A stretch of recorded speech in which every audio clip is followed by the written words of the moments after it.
자, 아시리아와 아키메네스 왕조 페르시아 제국 건설 과정을 다뤄보겠습니다. 일단 들어가기 앞서서 제국에 대해서 한번 설명을 해줄 건데, 우리가 문명 쪽에 들어가면서는 제가 도시국가라고 설명을 했어요. 그러니까 하나의 도시가 하나의 국가처럼 행동하게 되는 거예요. 그리고 그런 도시국가들이 여러 개가 많았던 거를 이제 메소포타미아에서는 고 바빌로니아가 어느 정도 이제 통일을 했다고 하죠. 그런데 이게 다 자기의 땅으로 만들었다라고 하기보다는 자기의 세력 범위로 넣었다고 하는 게 맞아요. 그러니까 이걸 보시면 뭐 지금 적어 놓은 게 5개 도시밖에 안 적혀 있긴 하지만 뭐 여러 도시들이 많은데 고 바빌로니아 안에 바빌로니아라는 도시 국가가 있고 그 다음에 그 안에 또 여러 가지 도시들이 있는 거예요. 그런데 이 여러 가지 도시들은 바빌로니아가 힘이 세서 직접 통치하는 것도 있겠지만 그냥 여기는 너희는 내 지배를 받아들여라 요 정도만 하고 지배를 인정하는 약간 간접 통치 방식 이런 것들도 있고요.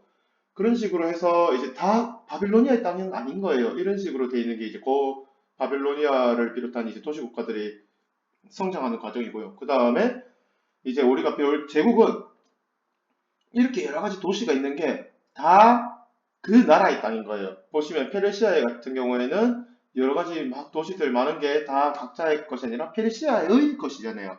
그리고 이 페르시아의 땅을 이제 어떻게 다스리냐를 가지고 뭐 주 같은 경우에는 봉건제 주가 봉건제를 했는 것도 그런 것 때문이에요. 내가 다 못 다스리고 하니까 이렇게 도시들이나 이렇게 세력 범위를 갖다 주고 네가 알아서 다스려라 한 거고 제국이 되면 그게 뭐 너희들이 알아서 다스려라고 하는 게 거의 없어지죠. 다 내 땅이 되는 겁니다. 그 과정이라고 생각하시면 돼요. 자, 그래서 아시리아부터 할 건데 오른쪽에 이제 보이는 게 아시리아의 지도입니다. 이 지도들은 제가 저작권 때문에 위키피디아에서 갖고 온 지도들이고 보시면 진녹색으로 표시된 게 있습니다. 안쪽에 진녹색으로 표시된 게 조금 더 옛날 아시리아고 이제 그냥 녹색으로 되어 있는 게 아시리아 최대 영토로 추정되는 범위라고 생각을 하시면 돼요.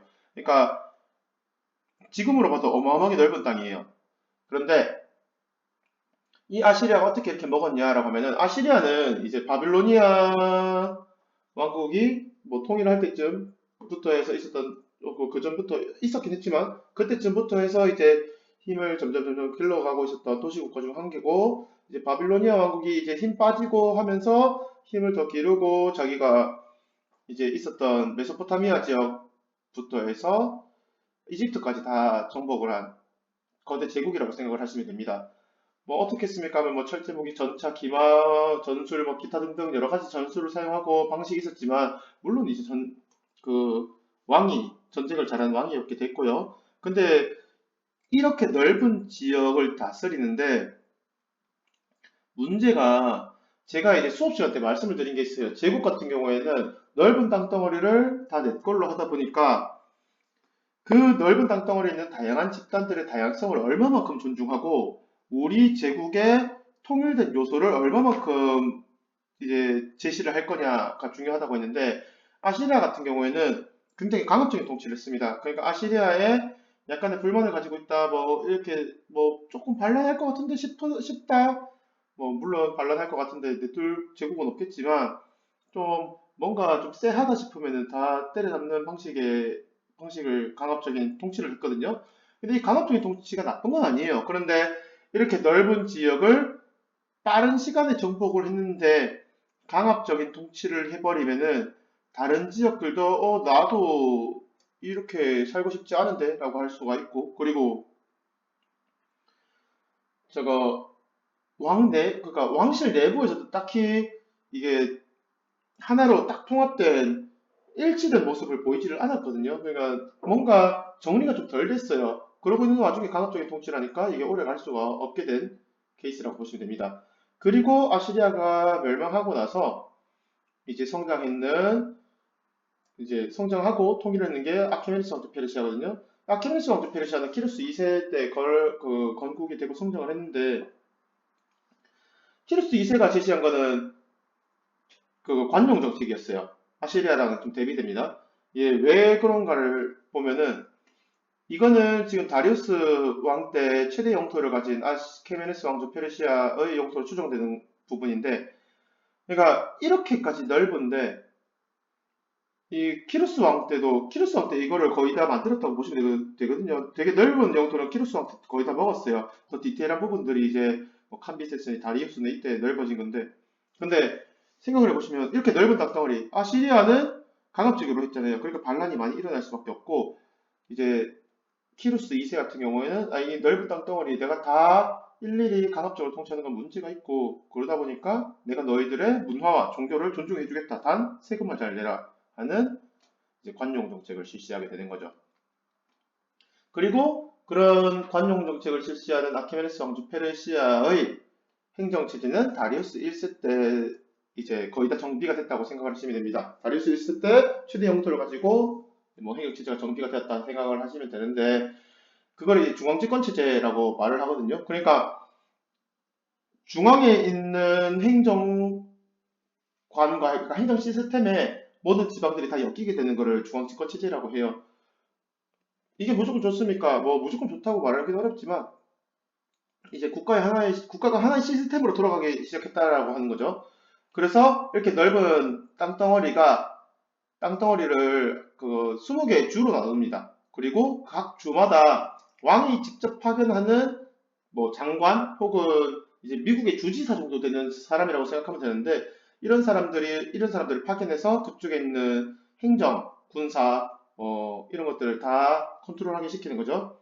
다만 이제 그러면 그 사람들한테도 뭐 저쪽에 지역을 다 다스리게 했는데 봉건제와 다른 게 뭡니까? 라고 할 수 있는데, 봉건제는 그 지역에 있는 것을 다 그 봉토를 받은 사람이 다 할 수 있었어요. 모든 것을 다 할 수 있었어요. 권한이 다 있습니다. 그러니까 그 지역에 한정돼서는 왕도 함부로 못해요. 그런데 이 다리우스 1세를 포함한 제국이 하는 행정구역에 파견된 관리가 권한이 많지만 그 땅들은 여전히 왕의 것이고, 그리고 정말 말 그대로 공무원 비스무리한 거라고 생각하시면 돼요.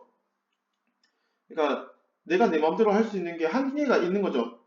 결국에 다 왕의 것이고, 그거 왕의 것이니까요. 그럼 봉건제도 왕의 것이잖아요. 그거랑 좀 느낌이 다르게. 그거는 뭐 다시 돌려줘야 된다고 말은 하지만 사실상 언제 돌려줄지 모르는 기약 없는 것이고, 이거는 정말로 다 왕의 토지가 된 겁니다. 국가의 토지인 겁니다. 뭐그 당시에 왕이 있고 국가니까. 그렇게 생각해서 차이가 있다는 것을 좀 아시면 될 것 같고, 어쨌든 그리고 각지에 파견된 총독들은 또 얘네들이 물론 행정관이긴 하지만 권한이 많다 보니까 반란을 일으킬 수가 있잖아요. 반란은 항상 일어났거든요. 그래서 그들을 또 관리할 감찰관을 부르는데, 그게 왕의 눈을 대신한다. 왕의 눈, 왕의 귀를 대신한다 해서 왕의 귀라고 합니다. 그리고 지방에 있는 각 주들을 이 정보나 이런 것들을 빨리 갖고 와야 될 거 아니에요? 뭐, 그 당시 인터넷이 있는 것도 아니고. 그리고 또 이 넓은 지역의 교역망들을 또 어느 정도 갖춰야 되기 때문에 만들었던 게 왕의 길이라고 생각을 하시면 될 것 같아요.